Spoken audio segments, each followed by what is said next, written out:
Hi guys, welcome back to Hairdryer Stream, and apologies for the slight delay, but we are with you. I hope you are all doing wonderfully well. I'm buzzing to get the Soph and Meg show back. It seems like forever. Meg, how are you doing? I'm good. I can't believe it's just the two of us. I know. I was like, oh my god, I'm gonna have to make more of an effort because I'm gonna be bigger on the screen. Normally, I've been in the corner the last couple of weeks, and now I'm like a full screen for myself. So, but I'm all good. I feel like it's weird though. It's just the two of us. I've been singing it all day long. After like, just the two of us. It's a Soph and Meg show. Just the two of us. We're also used to being in our pajamas now, so we're actually fully dressed and we're not in our pajamas in our house clothes. I mean, I'm in a hoodie and leggings. I'm not. I'm not dressed up. I'm sorry, Dave. Not dressed up for it. But to be fair, a lot to talk about. I mean, if you guys have seen the description, there's a lot of topics that me and Meg are going to be going through. But I'm sorry, Doug's comments just cracked me up. Nobody puts Meg in the corner. Love that. But obviously, football is coming back, so me and Meg are going to have a go at answering some of your questions, but also predicting what we think the scores are going to be. And it's hard to predict because obviously we haven't seen how teams are going to bounce back. A lot of players are back from injuries for certain clubs, so it's going to be an interesting one. But I'm going to start with Marcus Rashford. We were due to talk about him on Sunday, didn't quite get around to it. He deserves a mention, Meg. Marcus Rashford, throughout quarantine, throughout lockdown, how has he been? I mean, is anyone else just thankful that he plays for Manchester United? I can't imagine being another rival team supporter. I'd just be sitting there wishing, I wish he was one of our players. He is honestly this generation's golden child for me. He is such a classy person on and off the pitch. Like I feel like he's like breaking down footballing stereotypes single-handedly. I know there are a lot of players in this generation that are starting to do more off the pitch as well as on the pitch, but for me, Marcus Rashford epitomises this new generation of footballer who is giving back to their community. I mean, he's just such a talent. The things that he's been doing, I mean, I have got them listed down, and I know we're going to talk about some of the things that he's been doing, but he is a class act. Like, I am so grateful he's Manchester United as well, though. So grateful. I agree. Whenever I see anything to do with Marcus Rashford, I feel proud. I feel like I'm almost related to him, and obviously I'm not. He's nothing to do with it. But you're the best friend.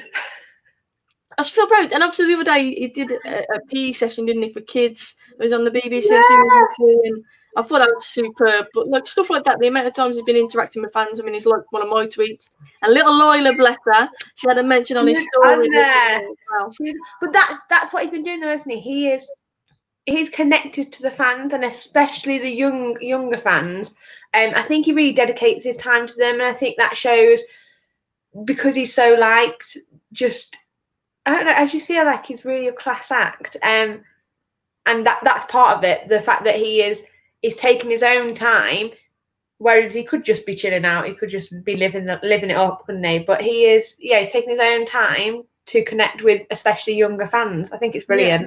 I mean, of course, don't get me wrong, there's a lot of other players out there that have done stuff for charity, of course, and have helped us throughout quarantine. I get that.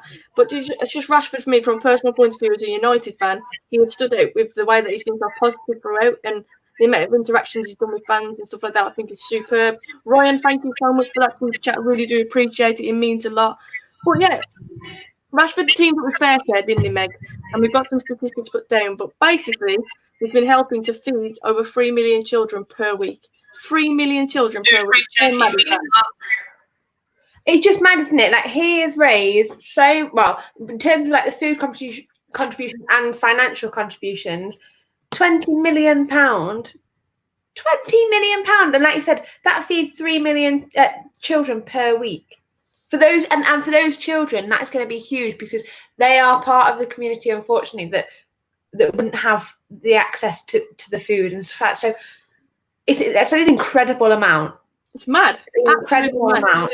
Like, if you think one person can raise so much money, it's just incredible. And like I said, fair play to him for doing that. Obviously, the kids' PE sessions as well. Someone just asked about that in the chat. Yeah, he did a PE session. Lila joined in. Meg, I'm guessing you watched most of it. How was it?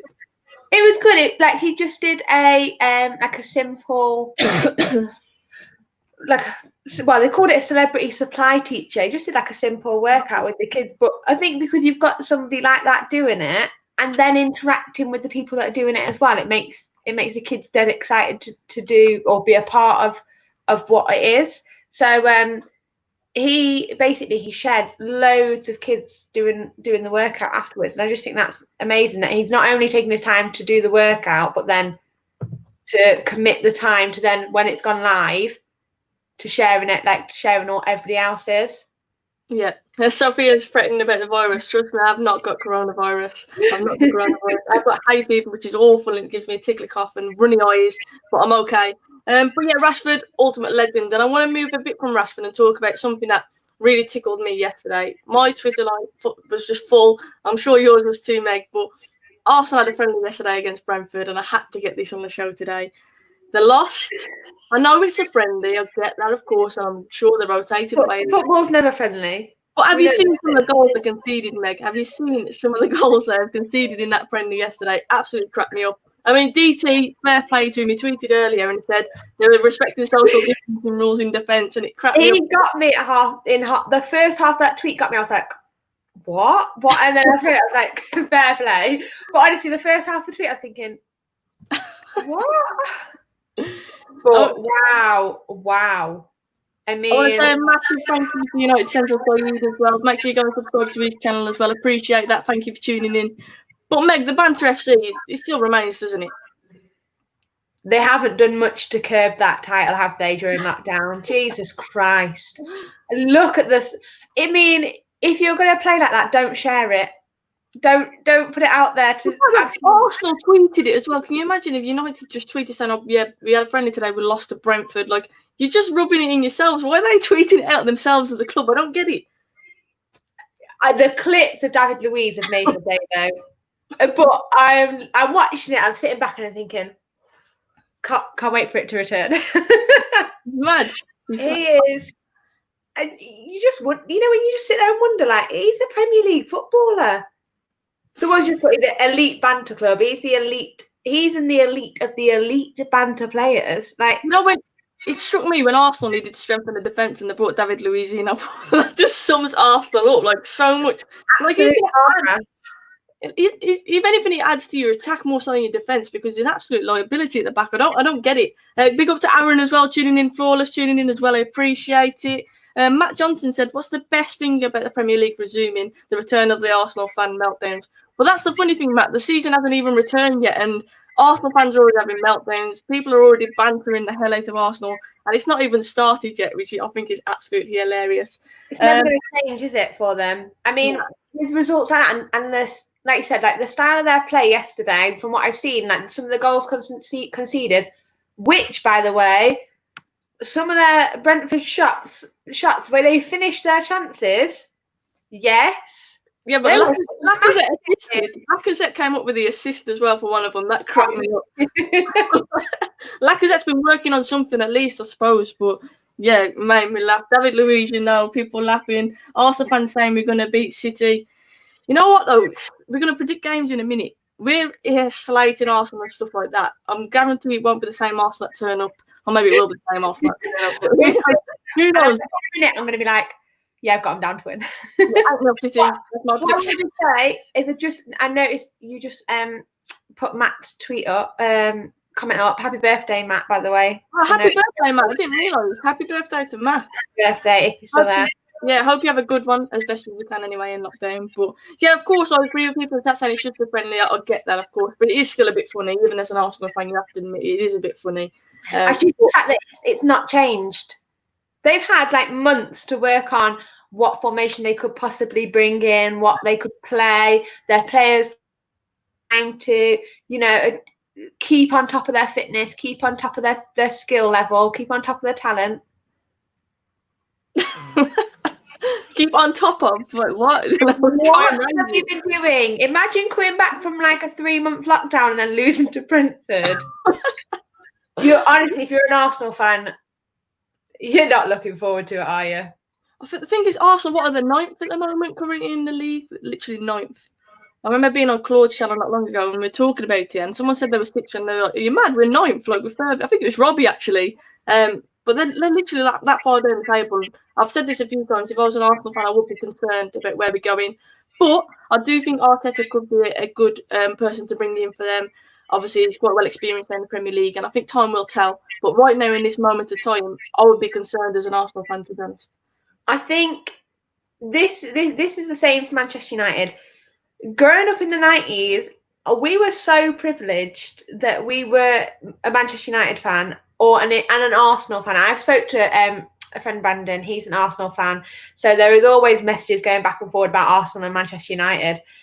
But we were just saying how privileged we were in the 90s to have these two teams because they were on top of the game. And now you look at them and you think, what has happened? Where have they gone? I mean, Manchester United, I feel like are coming back from that. And I feel like you said about Arteta, he potentially will be the man if they give him time. He has got a good style of play, I think. And I think he is a younger manager. I think referring to Deadwood at United, you look at Arsenal, I think they've got a lot more, to be honest with you. I think you've got players like Saka coming through, I think his quality is good talent. Martinelli obviously coming through as well, very talented. But I think they've got too much Deadwood. David Luiz is a good example of that. Players have brought in who just simply weren't good enough in the first place. I think they were like make-do players, weren't they? I mean, David Luiz is not a long-term solution. And I think they've just tried to bring in players that perhaps had experience to see them out, to see them through. But yeah, definitely. Aaron's just asked what we think about the Spurs game. Obviously, that's our first game back Friday. Do you think Jose is going to have something up his sleeve? Obviously, we said on Sunday we're all feeling really confident going into that game. As it edges closer, have you felt any different about that? Do you think Jose's got a plan? Jose's always got a plan, hasn't he? He's Mr. Mastermind. But well, did you see Dele Alli has been banned for the game? So I mean, yeah, I don't like Dele Alli. I've said this many a time now. But I also think it's sometimes mental as well. Like, oh, they've lost a player. So you think you've got 5 subs and you can bring Ali on, or you can swap and change him. He's now a player that you can't do that with. So I think, yeah, okay, he might not be a big talent, but you've already lost a player out of your squad. You can't pick him at all anyway. I'm excited for the game. I'm absolutely buzzing about the return of Pogba and Rashford, and I think it's going to be so big. I'm quite confident. I'm literally like, touch wood. This is wood behind me here.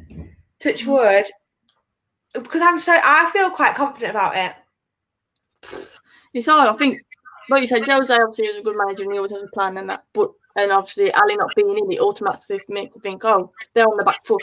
But then you've also got to remember Son's back, Kane's back. That massively strengthens obviously the Spurs team. So I think Dele Alli isn't a major loss. I know Spurs fans might feel different and see more of him, but I genuinely don't rate him too much, to be honest. But I still feel confident that we're going to beat them. I just think it's going to be a tight game because I do think that Ollie most likely will pack, obviously, get everybody behind the ball and then try and counter-attack against us. And that's where we really struggle. So I think it's going to be an interesting game. I'm just hoping with the likes of Bruno, Pogba, Rashford all back, we've got enough quality going forward to obviously score enough goals. And I think we will beat them. But I think it'll be a tight game. Move on to Chelsea before we get all of our predictions in. But Chelsea, obviously, they've been linked with Werner. It looks like that might be happening. They've been linked with Chilwell. Tagliafico was another player they've been linked with if they don't get Chilwell. And obviously Havertz is the latest name that I've seen being linked with Chelsea. If they get all of their targets, Meg, are Chelsea a team that we should be scared of, do you think? Yeah. Yes. If they get their targets, yes, I do think they will be. I just feel like their squad and perhaps the style that they're going for, they could come back into their own. I know we talk about Liverpool, like the Liverpool and Man City being in the top 2 in their own little league and whatnot, but I just feel like the players that Chelsea want to bring in, the style of play, they look like they're about to start playing. I don't feel like they are there just yet. I feel like they've got a direction. I don't feel perhaps that they are playing at it 100% just yet. But I do feel like the way that what they're working towards, they will be a huge threat to everyone across all the teams and across Europe as well. I just think they seem to have a style. They seem to know what they want. There's players that they're going for to fit that mould. And if they get them, they're good players that they're going for. They're young as well. We just talked about Arsenal doing a make do with players, bringing in a bit of experience. I think Chelsea are completely the opposite. I feel like they're going towards bringing players in that they can see fit in their mould and for a longer period of time. So, short answer, yeah, I do think they'll be a threat if they get the targets. But I agree with the target, of course. Lampard as well. I think Lampard did a decent job at, obviously, Derby. Started off this season on fire. Bear in mind they had no transfers and stuff like that. So I think it's an interesting one with Frank Lampard. I think if they get the targets, it's going to be interesting. Chelsea will be a force, but it's all down to whether Lampard can manage these players and get these players off his playing in their positions and playing well. So I think it puts a bit more pressure on Lampard. Because at the moment, he's kind of had a card that's let him off because he hasn't had any transfers, and people bear with him, giving time. He hasn't been able to bring players in, and it'll be interesting to see how he fares when he actually does get his targets in, if he does, of course. But it's all hearsay, as it always is. I saw a few Arsenal fans getting rattled in the chat. I promise you, we do the same with it with City, we do the same with Liverpool. It's all just banter, healthy banter. You know how it goes. But always be respectful, guys. That's all I'm asking. But Aaron's just said subs this season, when he comes back, are going to be really interesting because obviously you get 5 subs now. That'll be a massive game changer as well. You're looking at teams that have got less quality on their bench. They're automatically at a disadvantage, aren't they, Meg? Yeah, we spoke on Sunday. If you haven't seen it, we spoke about who we think will be in the relegation zones by the end of Project Restart. And we spoke about the fact that we feel for those squads that have got the smaller, they haven't got the depth in squad numbers. Using the subs will be hugely important. And I think if you can, every team only makes 3 subs unless it's a really tight game. I think you'll see that most teams will use the 5 subs as well. I think getting new, fresh legs on the pitch when you're starting to tire, you don't have that opportunity when you've only got 3 subs at times because you have to factor in like injuries or cards or bookings, and you need to take certain players off. I think you'll find that like teams will use the 5 subs, and if they can, and if you've got 5 quality subs that you're going to bring on and make a difference, then it's going to be hugely important. I think as long as they're done at the right time as well. Yeah, of course. Someone just put in the chat, United should sell, where's the chat gone? Rojo, Phil Jones, Jesse Lingard and Pereira. Do you think that they're the players that we should be getting rid of, Meg? So we've got Andreas Pereira, Jesse Lingard, Rojo, Phil Jones. I can't really argue with that, if I'm totally honest. I can't argue with that too much. I can't even remember what video it was. So if we spoke ages ago and I said players like Lingard will be important because we didn't have the squad size this year with injuries and with suspensions. We struggled. I can't remember what month it was. We were really struggling to try and find an 11 to put together to play week in the Premier League and then into the FA Cup and then into the Europa League. We had a spell of games and we were struggling with injuries. And then you've got players like Lingard who can come in for he came in for the Europa League. Now, okay, the game wasn't great, and I think we lost the game, but that's a game that someone else didn't have to play 90 minutes. Lingard played 90 minutes in it.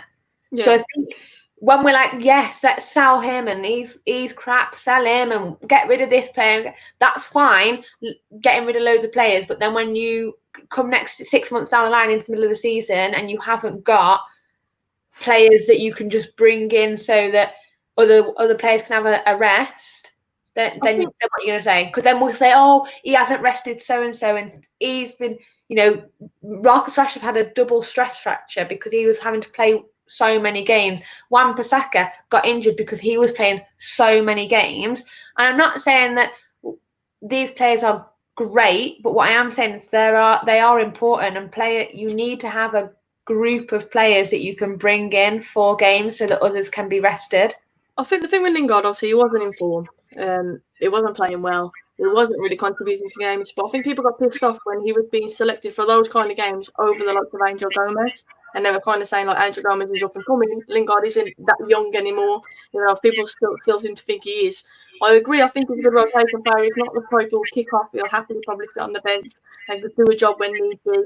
But I think people start to get a bit frustrated, like I say, when the people like Angel Gomez are not giving game time. And I think that's where Ollie needs to find the balance, because Gomez, a lot of obviously potential there. We see it as fans, and we want to see that more as fans. And if you're seeing someone like Jesse Lingard who isn't playing very well, holding him back, then it does get frustrating. But I'm not one to sit here and say, you know what, get Lingard out, he's shocking, he's crap, because I do see the element that when he's on form, he's very effective. He's an intelligent player. He gets in the pockets, but he just hasn't been playing well enough. And I think that's where Ollie needs to obviously step up and get the balls and say, you know what, Gomez is going to replace you this week on the bench.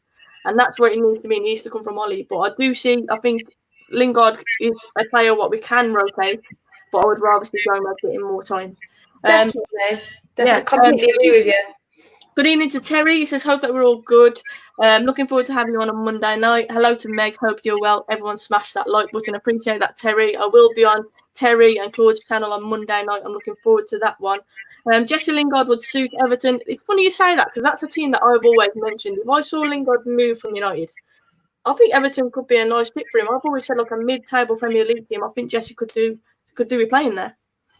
Yeah, they're one of those teams where I don't see them going down at all, and I also don't see them pushing any further up. They are kind of that team that are kind of just in the middle. I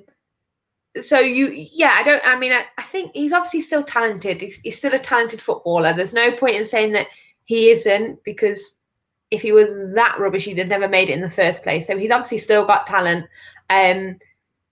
So if there is a club, perhaps Everton, perhaps that mid-table team where he gets played and he gets regular game time, potentially he would have that. But I just don't see him leaving straight away. Someone just said about Italy. I know that there was rumours that he's been in contact with Ashley Young quite a bit about moving out there. But like I said, players like that are important in the team.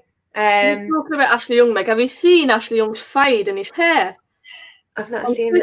Oh my god, guys, in the chat, have you ever seen it? He looks like a new guy. Like, I can't believe it. He's got like a great hairline, perfect blend, looks proper fresh. And I'm like, is this the same guy who was at United? What's going on here? Like, I couldn't believe it. He looks like a different guy. But Flawless said there that Millie Rock was A1 from Lingard, obviously, when he did it at Arsenal. Exactly the same people who were chanting his name and the same people now were slagging him off. I don't agree with that. I think, obviously, football fans, we are fickle. Jesse Lingard has been frustrating to watch and he hasn't been good enough, and I'm sure he'll hold his hand up and say, yeah, I haven't been good enough. But I still think he could be a useful tool for us, obviously, as a rotation player. I just don't want to see him holding players back like Angel Gomez. That's my take on Jesse Lingard. So for say like a plastic, I've been a Newcastle supporter all my life and I want to switch teams and support Liverpool for life. Callum, no, do not do it. Do not do it. You can't switch teams like that. You can't do it. Sell Lingard, Andreas Rojo, piano player, Smaldini. See, Chris Smalling, I think is an interesting one.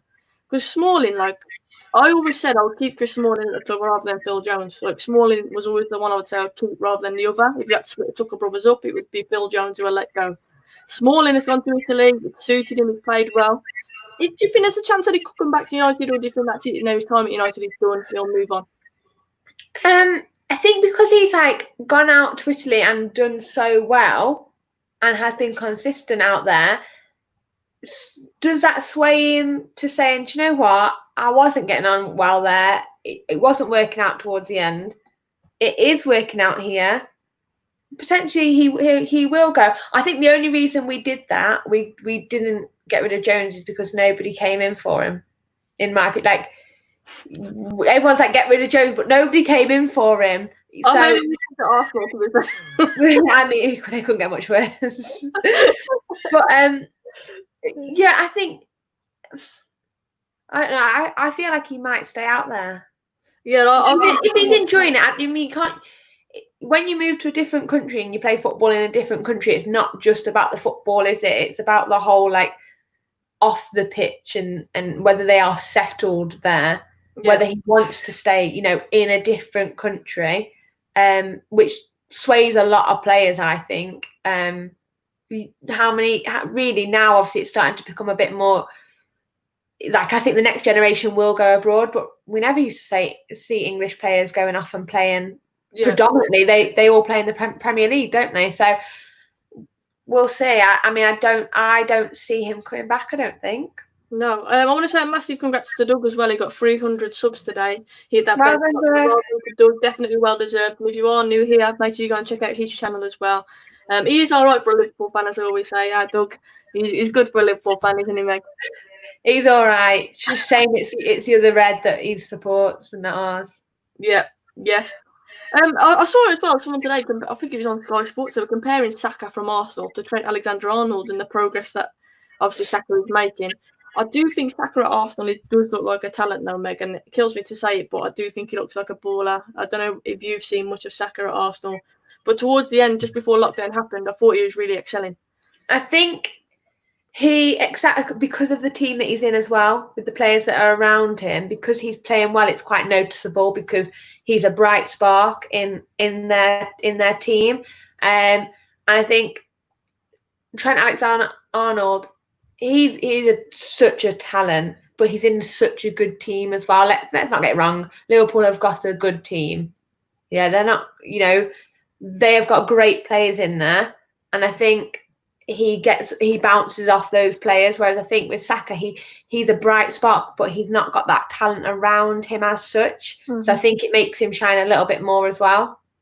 Yeah, definitely a good player. Right, we're going to get on to some predictions, Megan. This is tough. I know you've got yours already jotted down. Mine are more spare at the moment. Mine could be awful. No, I mean, this could really come back and haunt us. Obviously, we have no idea how teams are going to come back.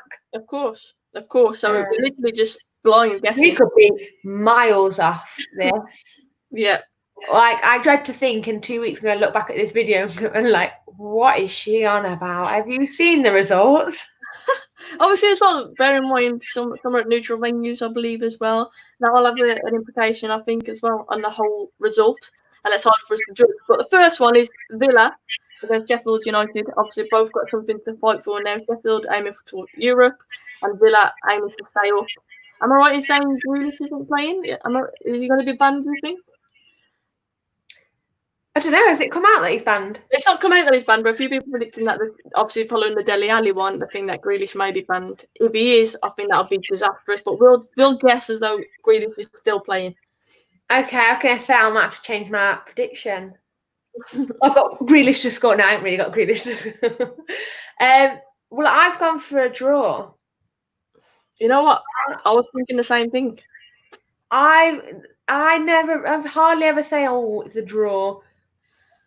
But I've gone for it. I just don't see. I just don't see either of these teams. They've both got something to play for. They don't want to risk losing points, I don't feel. So a draw for me. Draw for you. Just looking through some of the chat. 2-2 says Alex. You know what? 2-2 was what I was thinking, to be honest. I think Villa obviously have got to come out all guns blazing and go for it. And yeah, I was just kind of judging that maybe Sheffield United have a bit of an off game and Villa managed to get something out of it. So 2-2 would be my prediction as well. Next one, Man City against Arsenal. This is a tough one. I'm really shocked at who I've put to win here. Go on then, Meg, what score are you going for? 8-0 City now. I really got 8-0. Although after the defending I saw yesterday. No, so I've gone for a City win, and I think it'll be a 3-0. 3-0 City win. Yeah. I'm going to go 3-1. I think Arsenal, Aubameyang maybe will get a goal, but I think City will be kind of in cruise control. I'm going to say 3-1.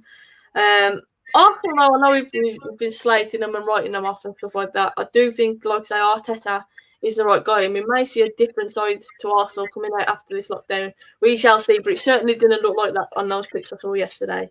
But the thing is with Arsenal, well, they've got the attacking prowess. They've got players that, they've got Aubameyang, they've got Lacazette, they've got Ozil, they've got Martinelli, they've got players, but their defence is. You can't, if you're an Arsenal fan, you cannot sit here and tell me that your defence is Premier League standard. It's not. It's terrible. And it's their weak link. And then you look at City and the players that they're going to be facing. On paper, you've got City down to win. And if City don't utilise and capitalise on the fact that their attack is so much better than Arsenal, then they're lost. Yeah. Doug says Man City have won the last 7 meetings with Arsenal. That just highlights. They're about to win the last 8. So But we kind of forget that City technically are still competing for the title. I know it's unlikely it's going to happen, but technically they are. So they've got to win every game remaining. So it's a big game. If I don't know if someone can work it out, but if Arsenal lose to City, if Arsenal beat City, do Liverpool beat Everton? Do they win the league on that game? Yes, Liverpool. I think Liverpool can win the league against Everton, can't they? I can't work it out. I've got no idea about the maths. No quick maths over here. Definitely don't allow me for that, honestly. Norwich against Southampton is the next one. That's a tough one. I've gone with a draw on that one as well. I've gone for a Southampton. I said on Sunday that Norwich will go down, so I've got them as a loss. Sorry for a Norwich fan. I just don't see it. I'm going to go for a 1-1, I think, on that one. I think it's going to be a bit of a dull game. 2 scrappy goals, maybe. I don't think there'll be a lot between them. I'm going to go for a 1-1. If I did have to predict a win, I would go with Southampton for the same reason that you're saying. But also, it could be on the flip side. Norwich fighting stay. It could be have a worldie. Pookie could be on fire. Who knows? But yeah, I'm going to go for a draw in that. You're not selling it to me, Soph. I'm still going for Southampton. Next one, obviously the big one on Friday. Spurs against United. Big game. Jose Mourinho, has he got a plan? Can Ollie break them down? Go on, Meg, what's your prediction?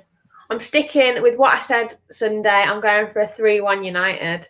I am confident. And just if you can feel the positivity, it's just coming out of me. It's 3-1 United. Yeah, I should say 3-1. And if we lose, you can delete the videos. But it's no.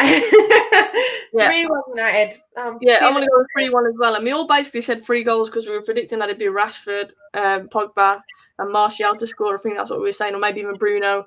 But I'm buzzing for it, definitely. I want to say a big up to Nicole as well in the chat. United, she stands, obviously, from our Sunday shows. Hope you're good, Nicole. I can't wait to get you back on Sunday. You know what, Dave? Actually, I think I said 3-0 on Sunday. Did you? Probably Sunday morning ahead. So a bit of negativity's creeping in there then, Meg. No, I thought do you know, I never go for wins against no goals. So I'm gonna go for 3-1 now. I've changed. 3-1. And yeah, we are optimistic. Rebuild FC, we are optimistic. It's because we miss football so much and we just keep seeing Bruno, Pogba and Rashford and Martial in training and we're just like, yes, and it might well very be that we'll turn out to be very wrong about it. But we're going with the positivity, the buzz that football is coming back. We're trying to work with that, definitely.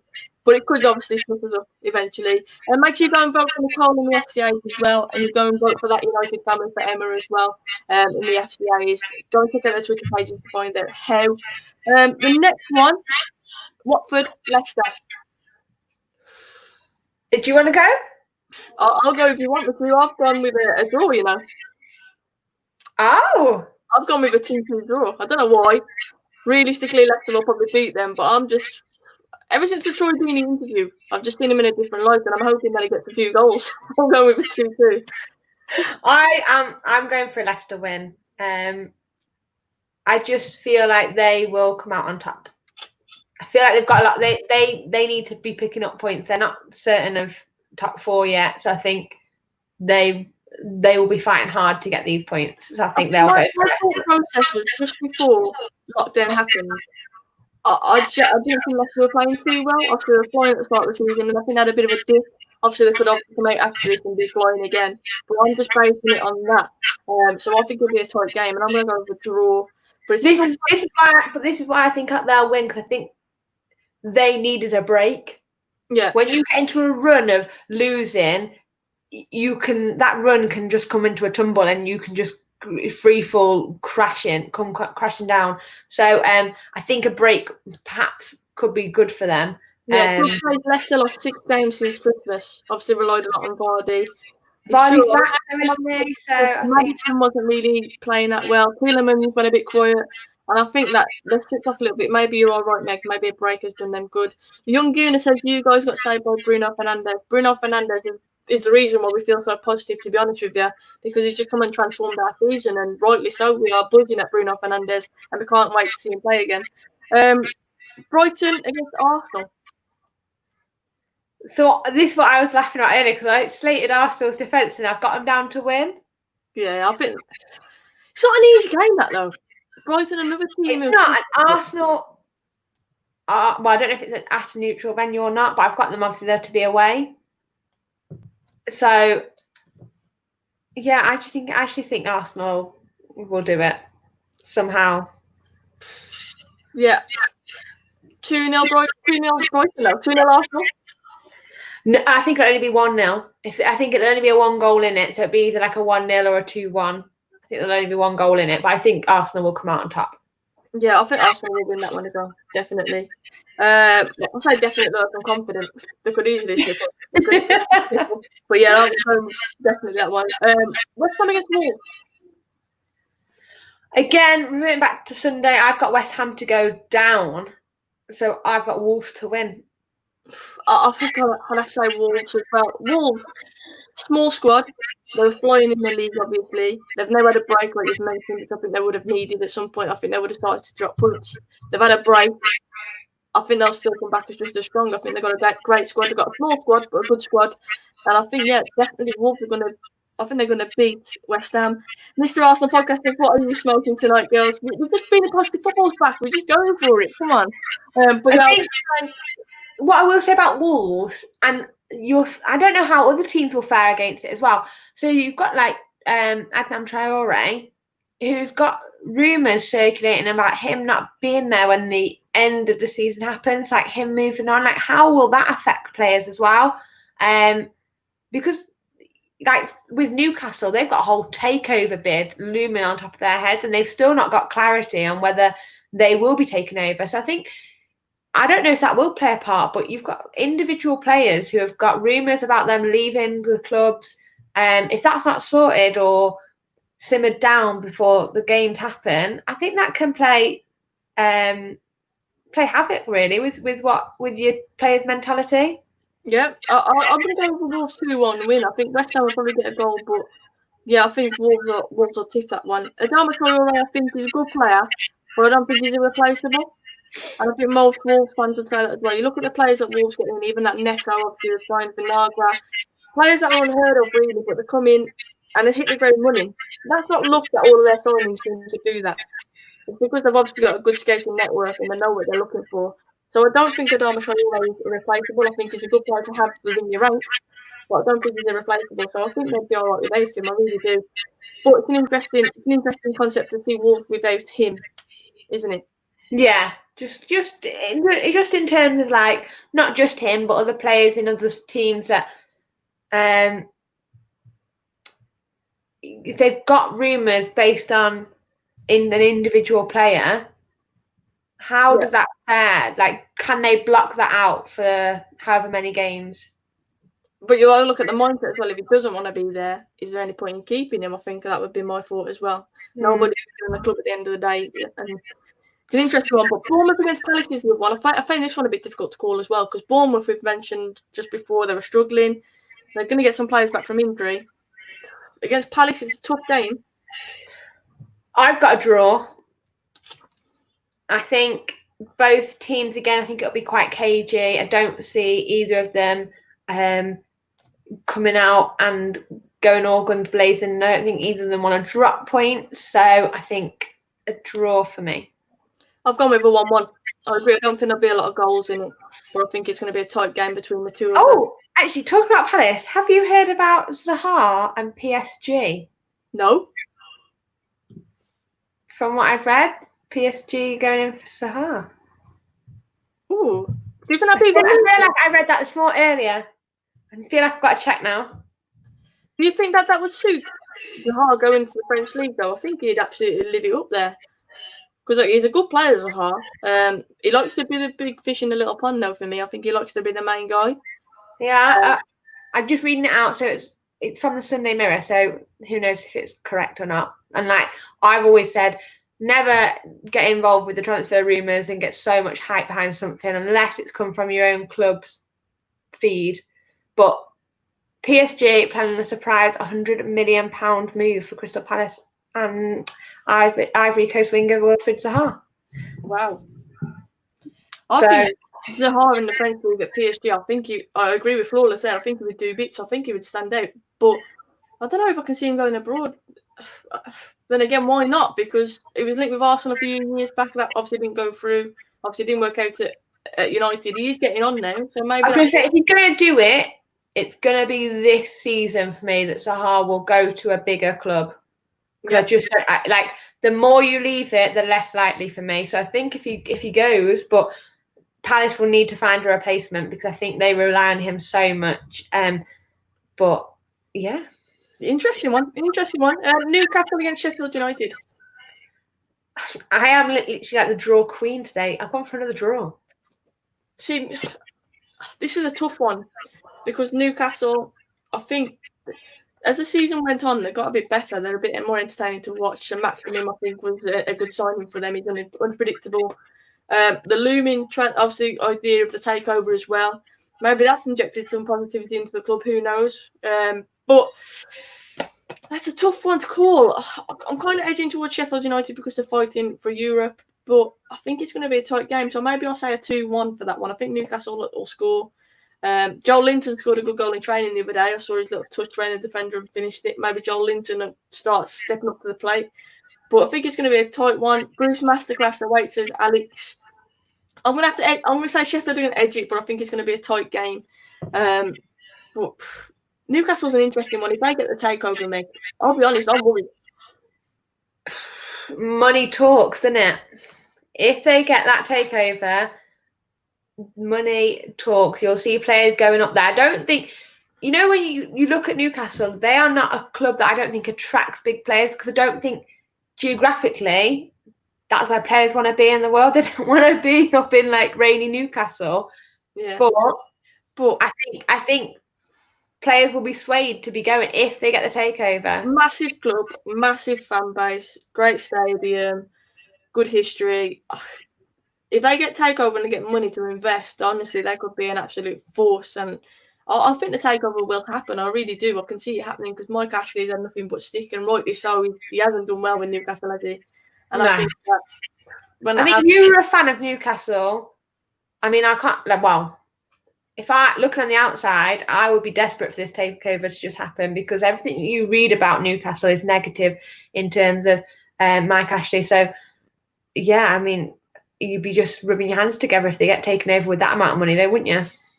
Of course. First meeting between Newcastle and Sheffield at St James's Park since the 4th of November 2006, with Sheffield won 1-0.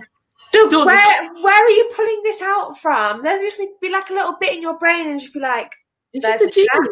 It's a genius. That's what it is. It's not a muggle. Just knows. That's what it is. But there's not a bit in your brain that says support Manchester United, Doug. Yeah, change that bit. I agree. Aston Villa against Chelsea. We've just mentioned Chelsea and what we think if they get their targets are going to be a big threat. But at this current moment in time, they're going to be playing against Villa, who are fighting to stay up. What's your prediction for that one, Meg? I think it will be a 2-0 Chelsea win. 2-0 Chelsea win. You know what? I'm going to do a wild card here. I'm going to go for 2-1 to Villa. Oh. And a late last-minute winner as well. That's just, to be honest, it's just because I want Villa to make it thrilling at the bottom. I know you're a secret. You like Villa a little bit. So yeah, if I want a team to stay up, I want Villa to stay up. So I'm hoping that Villa go on a surge of just good results to, you know what I mean, and just make it a bit more exciting at the bottom. And so I'm going to throw, and obviously it'll help us out as well. United with Chelsea lose. It would. I'm throwing that in there. I mean, everything you say makes complete sense. Oh, no, you know, I'm not the only one. It would say,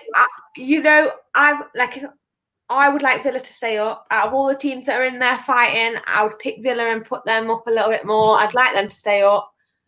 So that would be one thing. So I need them to get the points to stay up. It'd help us if Chelsea lost. All that, and yet I'm still going for a Chelsea win. I think the thing is, you're going with obviously your head, I'm going with my heart, where I want to happen. You're going actually what logically probably will happen. But that's fine. Everton against Liverpool. What a massive game this could be, depending on how Arsenal City gets on, by the way. Huge. Like, if you're gonna win your first Premier League title in 30 years, and you can't do it properly in front of your own fans, there would probably be one place where you would say, oh, I'll go and win it there, and that would be at Everton. So, huge, it's a draw. A huge game, it's still going to be a draw. I can't bring myself to say that Liverpool are going to win and they're going to win the title. I know, I just don't want it to happen. I'm going to keep pushing it off and pushing it off until it has to happen. See, Everton are very up and down for me this season. They made some signings and they haven't really transpired. Obviously, Gomez had a massive injury, he's come back now. It's a hard one to call with Everton. If Everton plays to their full strength, they could easily beat Liverpool, but it just never, I don't know what it is about Everton. The last few years or so, Liverpool just seem to dominate, don't they? And I can't see Liverpool not winning. I'm sad to say it, but I can't. And I think that they'll win by a healthy margin as well. I'm going to say like a 3-0. This is the one where you're going with your head and I'm going with my heart. Let's hope my heart comes out bigger. On the flip side, and I'd love Everton to back on 3-0, of course I would, but I just can't realistically see Liverpool not winning that game. I just can't see it. And then the last one we've got is Man City against Burnley. What's your thoughts on that one, Meg? Man City, Burnley. Burnley, you all know my thoughts on Burnley. I was going to say, can't wait to hear your prediction. The head has ruled the heart. So the head says City. They will win. City, and I'm going to say 2-0. Because Burnley are just frustrated. I think City will absolutely bombard their goal. Burnley keeper probably have a world do. But I think they'll win. I'm going to say 2-0. But Burnley, I think it'll be a comfortable game. Stoppers, and they're hoping that Barnes can grab them something at the other end. That's pretty much what Burnley do. But I think City have just got too much firepower for them. I really do. I think for that, I just don't. Burnley are one of those teams where that's one of them teams. I always think if you're a Burnley fan week in, week out, what do you look forward to? Like, they had that one season, didn't they, where every home game they were just... It's just like boot the ball up to Barnes, let him fight it out and try and score a goal every now and again. That's pretty much what happens. Like, I don't know. It seems like I don't enjoy watching. I just simply do not enjoy watching. No offense to Burnley fans, but it's Burnley as well. It's one of them games that you dread because you just know that they're going to defend for their lives, and it's just one of them. Burnley can't go down, I'm afraid. Sophie says to go. Soph's got another whole season of this. It's torture. But that's the thing, they are resilient though, aren't they? That's why they do stay up week in, week out. You've got to give it to them. They're still here. They're still here. Like, yeah. I was just trashing Burnley, so I can't help it, man. Sean Dyche, you just, I don't know, they haven't got a plan. They just boot up to Barnes and hope he'll fight and be aggressive and score a goal every now and again and just defend for the lives at their back. There's just nothing in between with Burnley, and I just hate that. I like a bit of excitement every now and again, but they stay up for it, so you can't really blame them. If like Burnley was a voice, they'd just be like monotone, wouldn't they? They're just there. There's no going anywhere. There's no up. No. You'd probably say Burnley are like a standard Kit Kat.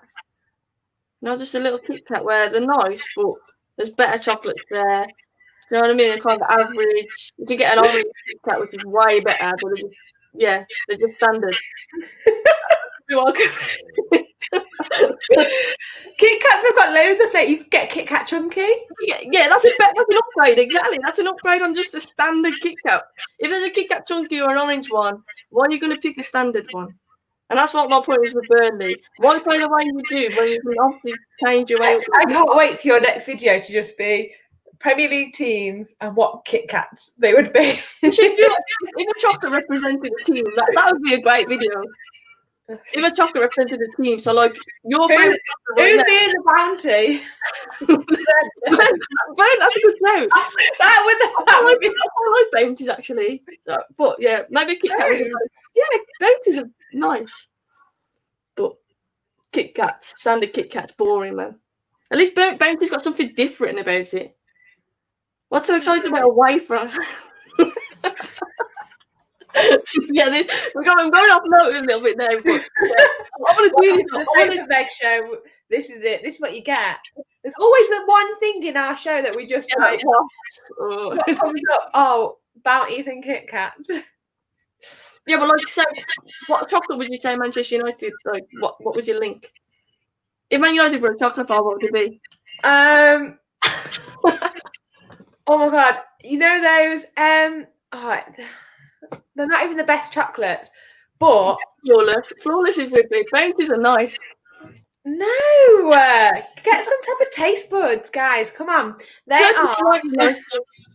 So if you like the deadest chocolate bars, you know the Willy Wonka things with like the chocolate bars, and they've got like a bit of popping candy and jelly bean and a Smartie in them. That's like Manchester United. You're going to get a bit of a surprise sometimes. Marvellous creations.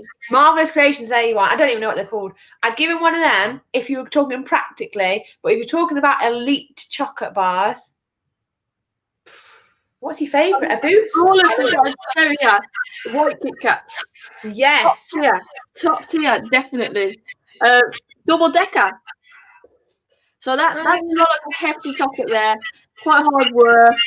What team would you compare that to? Sheffield United could be a double decker. Hard working team. Hard working team. Maggie with bounties slap. Yeah, I agree. Bounties. So okay, have you got celebrations box? Yeah, box of celebrations. The bounties are just left. So what? I don't even know what's in a celebrations box. Bounties. I could probably eat one. Literally in my sleep. That's how much I eat celebrations. That's bad. No, I'm more like a Quality Street or a Roses. God. Like a Toffee Benny. No, anything with fudge, like the give me a whole slab of fudge. That's my kind of thing. Can't lie. One of my favourite chocolates is definitely the Cadbury fudge. I know they're tiny, but they're just so nice. A crunch. Cadbury fudge. Fudge. I think it's a crunch. Yeah. I don't know. What would you say United are? What would you say United are? What would I say United are? Well, because like I love United, I'll go for the chocolate that I probably love the most. So I'm gonna have to say it's hard because I just love chocolate too much. I know. I was just say, like, when you asked me, I was like, oh my god, I've got to pick one. You know what? I'm gonna go with a consistent chocolate that is banging, and that is gonna be a Kinder Bueno. Yes. So you know, like if your mood's down or whatever it is, and you want the chocolate just to cheer you up, like you want United to cheer you up, I'd have a Kinder Bueno. And yeah, this is really going off topic, but a Kinder Bueno cookie as well. And Flawless, that was my second choice. The Oreo Dairy Milk, that was my second one. That would be my first. Only if it's a big bar. You can only have it in a big bar. Honestly, I don't know how we managed to go off point so much. Yeah, Dairy Milk Oreo, that is United. Can I just say as well, I did online delivery since being in lockdown. And one of the best things about being in lockdown was the fact that they did a white Dairy Milk Oreo at Asda. Yes, a white Dairy Milk. They haven't had it in stock since. But the first week I was like online shopping, I was like, why haven't I done this all my life? Like, I'm loving this. What? White Dairy Milk. Let me know if anyone in the chat has tried it, but a white Dairy Milk Oreo. It was nice. It was well worth it, honestly. It was worth being in lockdown for, just to be able to order that online. I can't believe I was just taking that conversation. Yeah. Guys, I'm going to have to go because I really need some chocolate now. I'm not going to lie, but thank you. I'm definitely going to the shop afterwards to get some. Thank you to everyone for tuning in. I really appreciate it. Obviously, if you are new, please do hit that sub button as well. Drop a like on the video if you enjoy the content. And if we have missed you in the chat, of course, drop a comment afterwards as well. Someone just put Arsenal would be wafers. We're going to leave on that note. I'm not getting involved in this anymore. Guys, thank you so much. We're back again on Sunday with the Ladies in Red show. Absolutely buzzing for that one. But until then, look after yourselves. Keep smiling. Stay positive. And football is back soon.